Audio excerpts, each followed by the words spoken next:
Hello everyone, আমি আবারও একটা নতুন ভিডিও নিয়ে চলে আসলাম তোমাদের সঙ্গে শেয়ার করতে। দুদিন হয়েছে বাড়িতে দিদি এসছে, তো দিদি বলছিল কোথাও ঘুরতে যাবে, আর ছোট ভাগনাও বায়না করছিল যে কোথাও ঘুরতে যাবে। তো আমরা ঘুরতে আজকে বেরিয়ে পড়ি।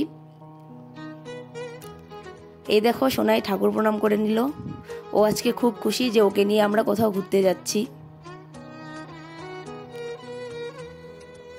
তারপর আমরা বাসে উঠে যাই, আর বাসে এত গরম ছিল, বাইরেটা যা গরম বাসের ভেতরে আরো বেশি গরম। আর এই রাস্তাটা আমার হচ্ছে ভীষণ পছন্দের।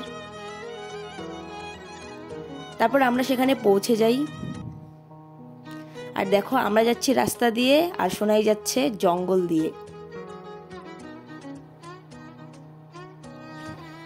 আর তোমাদের সঙ্গে কথা বলতে বলতে আমি তো ভুলেই গেছি যে আমরা কোন জায়গায় ঘুরতে এসেছি। আমরা আসছি রসিকবিল, মানে বোচামারি রসিকবিল। আর এখানে দেখো সামনে প্রথমে এসেই এই সামনে এই পাখি, অনেক ধরনের পাখি ছিল এখানে।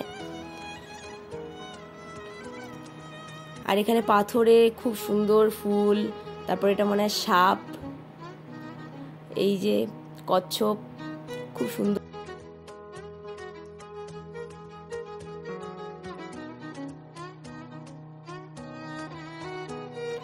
আর এদিকে সোনাই দৌড়ে যাচ্ছে কুমির দেখার জন্য।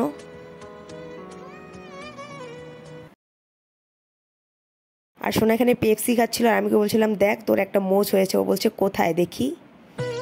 আর আমি এখানে যতবারই আসি না কেন এই গাছটা আমার এত ভাল লাগে, আর আমি এই গাছটাতে উঠবই।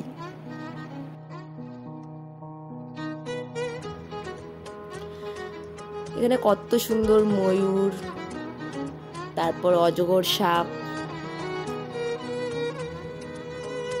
তারপর ওখান থেকে আমরা এই গরমে একটু আখের রস খেয়ে নেই।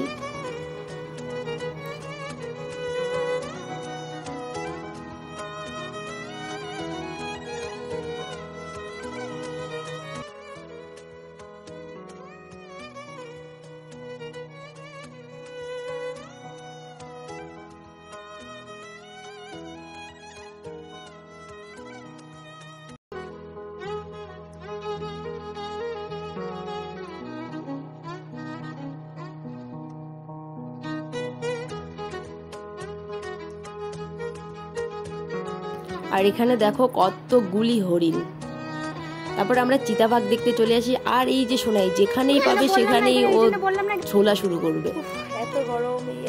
তো অনেক গরম ছিল, এই গাছের নিচে এত সুন্দর ছায়া ছিল আর হাওয়াও আসছিল, সেজন্য একটু গাছের নিচে বসেছিলাম। তো এবার বাড়ি যাব, কিছু খাওয়া দাওয়া করে বাড়ি যাব। আর এদিকে সোনাই ওর মাকে মারছে কারণ ও বাড়ি যাবে না। তারপর বাড়ি যাওয়ার পথে এখানে দেখা হয়ে যায় আমাদের নোংরা সুশান্ত দাদা আর হাসির ট্যাবলেট দাদার সঙ্গে। খুব ভালো লাগলো এই দাদাদের সঙ্গে দেখা করে। আমাদের নোংরা সুশান্ত দাদার সঙ্গে এই যে আমাদের হাসির ট্যাবলেট দাদা সঙ্গে আজকে দেখা, ভালো লাগলো দেখা করে। অনেক ঘোরাঘুরি হয়ে গেল, এবার আমরা বাড়ি যাব। তো তোমাদের ভিডিওটা কেমন লাগলো অবশ্যই জানিও, আর ভালো লাগলে লাইক করে দিও। টাটা।